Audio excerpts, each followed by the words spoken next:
Bonjour à toutes et tous, je m'appelle Florian Cobrine, je suis candidat pour la France Insoumise aux élections municipales de Strasbourg. Je suis ici pour répondre à toutes les questions de speaker. Je vous souhaite une très bonne écoute.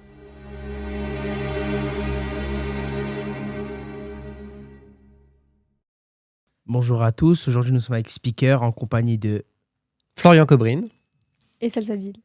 Nous sommes dans un podcast pour les élections municipales et nous allons poser quelques questions à l'élu Florian Cobrine de la France Insoumise.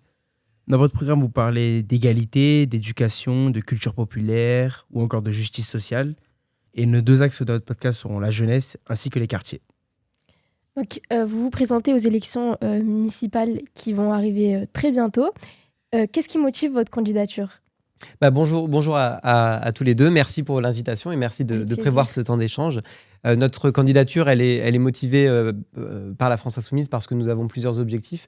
D'abord, construire la ville avec les gens. Il y a toute une partie des classes populaires aujourd'hui qui ne sont pas représentées au conseil municipal. Et de fait, cela conduit à des politiques publiques qui ne sont pas adaptées au vécu des personnes. Nous, on souhaite pouvoir remettre les classes populaires au cœur de la vie démocratique à Strasbourg, et ça nous paraissait important de pouvoir porter notre candidature avec cet objectif-là. Deuxième objet, la question de la démocratie. Là aussi, je crois qu'il y a besoin de repartir du terrain, être avec celles et ceux qui constituent, qui font vivre Strasbourg. Il y a une forme de rupture qui s'est installée. Il faut pouvoir retisser ça parce que évidemment, les élus sont légitimes à porter leur politique publique, mais ça ne peut pas se faire sur le dos des gens, ça ne peut pas se faire contre une partie de la population. Il faut qu'on puisse embarquer tout le monde, et ça, je crois que c'est un enjeu important. Donc voilà un petit peu des objectifs que nous portons, et puis la question de la justice sociale, qui nous paraît vraiment importante, parce que quand on fait face à une augmentation des inégalités, on sort de 10 ans de Macronie, eh bien, il y a besoin de pouvoir remettre de la justice sociale pour pouvoir répondre à ces enjeux importants du territoire. Merci beaucoup pour ces motivations. À Strasbourg, pour vous, quel est le problème prioritaire ? Alors, à Strasbourg, nous avons identifié une priorité qui est vraiment essentielle, c'est la question du logement. Parce qu'aujourd'hui, c'est le premier poste de dépense des ménages et il y a une situation extrêmement grave à Strasbourg.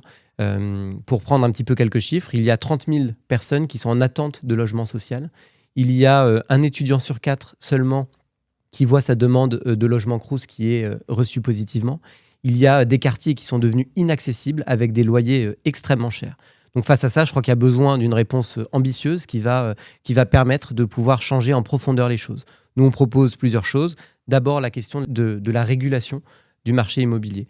Parce qu'aujourd'hui, on voit que le marché immobilier, il conduit à une ville qui n'est plus abordable pour toute une partie de la population et qui éloigne petit à petit des pans entiers de la population du centre de Strasbourg. Donc face à ça, on propose l'encadrement des loyers. C'est une mesure simple pour faire en sorte que demain, les loyers à Strasbourg cessent d'augmenter pour pouvoir protéger les locataires face à cette pression immobilière.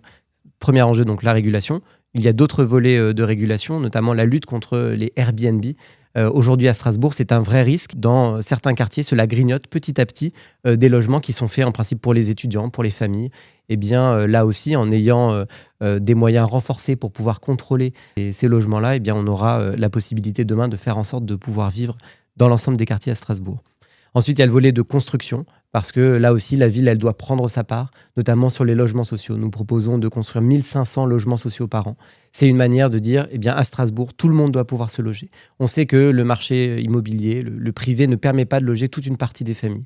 À Strasbourg, une réalité qui est parfois pas présente dans le débat public, c'est le fait qu'il y a 26% de la population qui vit sous le seuil de pauvreté. Donc c'est vraiment une part importante de la population, c'est un habitant sur 4. Eh bien, face à ça, il faut qu'on ait une réponse ambitieuse qui permette à tout le monde de pouvoir se loger. Vous l'avez dit, donc à Strasbourg, il y a beaucoup de familles qui sont sous le seuil de pauvreté et qui sont notamment donc, dans nos quartiers. À Strasbourg, en 2024, on compte 15 quartiers prioritaires de la politique de la ville, contre 13 en 2015, soit 2 nouveaux QPV. Que vous inspirent ces chiffres et quelles actions concrètes proposez-vous pour améliorer le quotidien dans les quartiers ? Effectivement, la question des quartiers prioritaires, elle est pour nous essentielle. Et ce sont des quartiers qui sont souvent relégués. Ils sont relégués parce que, par exemple, ce sont des personnes qui votent moins. Alors on considère que leur avis ne compte pas. Parce qu'il y a davantage de personnes qui sont en situation de précarité. parce qu'il y a davantage de personnes qui n'ont pas le droit de vote, tout simplement. Eh bien, face à ça, nous, on propose la logique inverse. On considère que la mission d'une collectivité, c'est d'être aux côtés des plus vulnérables, de celles et ceux qui justement n'ont pas forcément les moyens d'avoir accès à l'ensemble des droits essentiels. Donc nous, on veut effectivement faire des quartiers notre priorité parce que c'est le rôle de la collectivité d'investir dans les quartiers. Sur la question du logement, on l'a évoqué, sur notamment les logements sociaux, il faut pouvoir rénover, continuer à rénover le parc de logements sociaux parce que c'est évidemment inadmissible quand il y a des familles qui vivent dans des logements indignes. Il y a la question des familles monoparentales. Dans les quartiers populaires, il y a une forte représentation des familles monoparentales qui sont souvent des mères isolées. Là aussi, je crois qu'il faut pouvoir prendre en compte cette réalité et accompagner ces familles qui font face à des difficultés, à des situations déjà extrêmement lourdes. Eh bien, je crois que le but d'une collectivité, c'est aussi de pouvoir aider ces familles-là. Et puis, plus généralement, il y a vraiment une question d'investissement. Un des lieux, dans les lieux importants dans les quartiers populaires, il y a les centres socioculturels qui sont parfois le dernier service public dans ces quartiers. Mais il faut qu'ils soient confortés, renforcés, notamment dans les missions culturelles, et tendre à l'élargissement aussi de leurs horaires d'ouverture. Et puis, le dernier volet qui, pour moi, est aussi important dans les quartiers, c'est la question des clubs de sport. Parfois, c'est aussi un des rares espaces où on peut se retrouver après l'école, en soirée. Et donc, c'est des lieux indispensables de sociabilité où on peut se retrouver, où on peut discuter, on peut échanger. Et bien, là aussi, la situation elle est très variable selon les quartiers, avec des clubs qui parfois sont dans des états, là aussi, qui sont assez lamentables. Et bien, il faut pouvoir rénover ces espaces qui sont des espaces indispensables de vivre ensemble. Merci beaucoup. La situation des jeunes à Strasbourg en ce moment est quand même assez critique. Dans les 15-25 ans, beaucoup sont au chômage, beaucoup subissent des discriminations à l'embauche ou encore à l'accès au logement, comme vous l'avez dit. Donc moi, j'aimerais savoir, dans votre programme, quelle mesure vous semble la plus importante pour la jeunesse ? Alors, notre programme, il s'appelle Strasbourg fier et solidaire. On a fait le choix d'organiser notre programme autour de ces deux piliers parce que nous avons à la France Insoumise un projet d'émancipation. Et ce projet d'émancipation, il doit marcher sur deux jambes. Une jambe évidemment de solidarité, on a commencé à l'évoquer sur la question du logement, sur la question des familles monoparentales par exemple. Et puis il y a la question de la fierté. La fierté pour nous, c'est la fierté de vivre dans l'ensemble des quartiers, la fierté de nos identités. Et donc face à ça, il faut qu'il y ait une mobilisation concernant les discriminations. Aujourd'hui, il y a une égalité qui est proclamée, mais qui est en fait qui n'est pas vécue par toute une partie des habitantes et des habitants. Donc nous, sur la question des fiertés, cette question de la discrimination, elle est essentielle. Et donc nous voulons pouvoir porter ça de manière avec plusieurs mesures. Sur la question de l'emploi dont vous parlez, on veut que la collectivité soit exemplaire. Et donc, on veut mettre en place l'anonymisation des CV, c'est-à-dire pour toutes les personnes qui postulent à la ville de Strasbourg, eh bien, on enlève les photos, on enlève les noms, et c'est une manière de remettre tout le monde sur un pied d'égalité, parce qu'on sait aujourd'hui, malgré tout, qu'il y a des CV qui sont mis de côté parce qu'il y a des quartiers qui peuvent être stigmatisés. Et bien, demain, avec cette procédure, nous permettrons à tout le monde d'être mis sur un même pied d'égalité. Donc ça, c'est une première approche. On sait aussi que parfois, le premier jalon dans un parcours, c'est la question des stages. Et on sait combien c'est difficile de pouvoir trouver des stages, que ça dépend beaucoup des réseaux des uns et des autres. Nous proposons que la ville de Strasbourg, là aussi, prenne sa part et permette pour les jeunes issus des quartiers populaires d'avoir une forme de garantie de stage. C'est-à-dire que la ville de Strasbourg, c'est presque 7000 agents. Et donc, c'est autant d'occasions de pouvoir accueillir des jeunes dans les stages, dans la collectivité. Donc, effectivement, face à la situation des jeunes, je crois que la collectivité, elle doit jouer pleinement son rôle pour lutter contre ces discriminations. Merci. Vous proposez la gratuité des transports pour les moins de 25 ans. Est-ce que vous pouvez nous expliquer ce projet, sa mise en place et son financement ? Oui. Alors, nous, à la France Insoumise, nous sommes favorables à la gratuité des transports. C'est vraiment l'horizon vers lequel nous tendons. Pour quelle raison ? Tout simplement parce qu'on a besoin de transformer la ville. On fait face à un changement climatique qui impacte l'ensemble de la population, mais plus gravement encore, les personnes qui sont dans des quartiers populaires, les personnes qui sont dans des passoires thermiques. Et donc, nous devons, face au changement que l'on demande, il faut pouvoir proposer un projet qui est désirable et qui offre de nouvelles choses aux habitantes et aux habitants. C'est pour ça que la gratuité des transports, c'est un projet qui permet de s'inscrire dans ce nouvel horizon, dans une société où il y a des choses en commun qui sont partagées. Et je crois que les transports en commun, il y a l'infrastructure que nous avons en partage, mais aujourd'hui, elle est encore payante pour toute une partie de la population. On doit tendre vers cette gratuité. Aujourd'hui, le cadre de la loi ne nous permet pas d'avoir un financement qui permette une gratuité totale, mais nous avons fait le choix, effectivement, dans cette campagne, d'avoir la gratuité pour les 18-25 ans. Pourquoi cette tranche ? Pour 2 raisons. Strasbourg est une ville universitaire, tout le monde s'en gargarise, tout le monde est très heureux d'entendre parler de Strasbourg, ville universitaire, de rayonnement international, etc. Mais il y a un étudiant sur 2 qui ne mange pas à sa faim au moins une fois dans le mois. Face à ça, je crois qu'il faut pouvoir utiliser tous les leviers à notre disposition.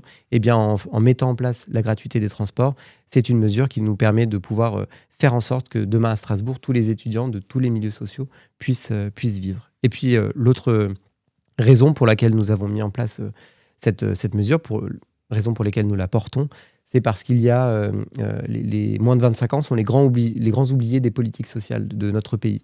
Il n'y a aucune aide qui est prévue entre 18 et 25 ans.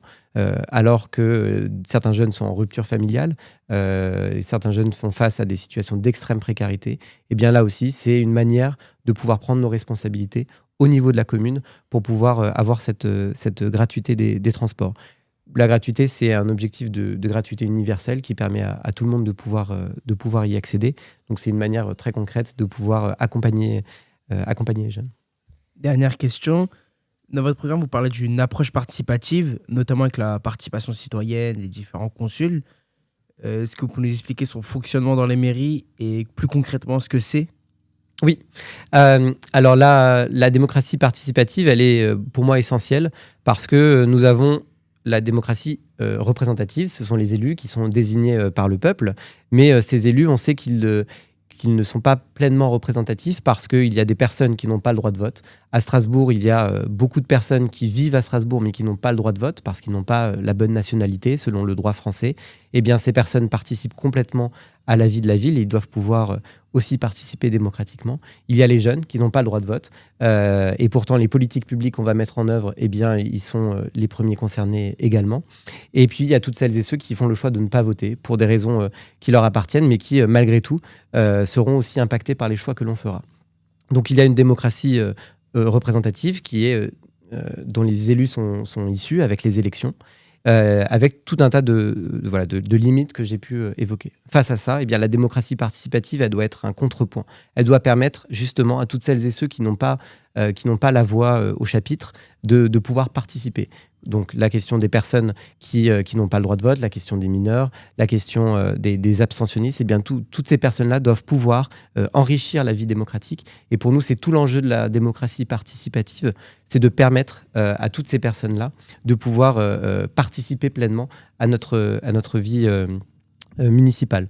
Comment ça se met en place ensuite concrètement ? Eh bien, il y a les conseils de quartier. Nous, on propose qu'il y ait des tirages au sort. Parce que justement, le tirage au sort permet d'avoir ces instances qui vont pouvoir permettre d'aller chercher des personnes qui peut-être se sentiraient pas légitimes à aller dans ces espaces-là.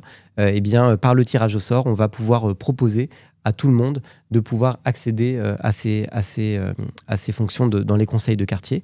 Évidemment, le tirage au sort, ça ne fait pas tout. Il faut pouvoir accompagner les personnes, proposer des formations, créer les bons cadres, comme vous savez le faire aussi à Speaker, pour pouvoir permettre l'implication de tout le monde.